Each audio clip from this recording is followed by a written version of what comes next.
उन्हाळ्याला सुरुवात झाली आणि याच पार्श्वभूमीवर चंद्रपूरमधल्या ताडोबा व्याघ्र प्रकल्पात सध्या फायर लाईनच्या कामाला सुरुवात झाली आहे.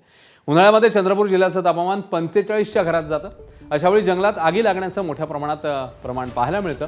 त्यामुळे आगीवर नियंत्रण मिळवण्यासाठी फायर लाईन तयार केल्या जातात. उन्हाळ्यामध्ये वणव्यांमुळे झाडांसोबतच पशुपक्षी आणि कीटकांचं देखील मोठं नुकसान होतं. त्यामुळे जंगलाच्या सुरक्षेच्या दृष्टीने या फायर लाईन्सला अतिशय महत्त्व आहे.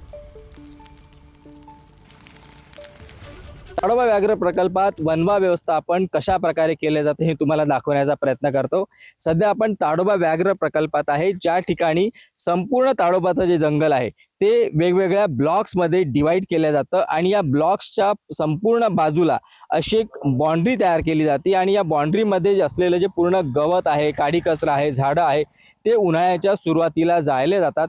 आता याचा फायदा असा होतो की समजा एका ब्लॉकमध्ये आग लागली, एका भागात आग लागली तर या ठिकाणचं काडी कचरा आणि गवत पूर्णपणे जळून गेल्यामुळे ती आग एबीपी माझा, उघडा डोळे बघा नीट.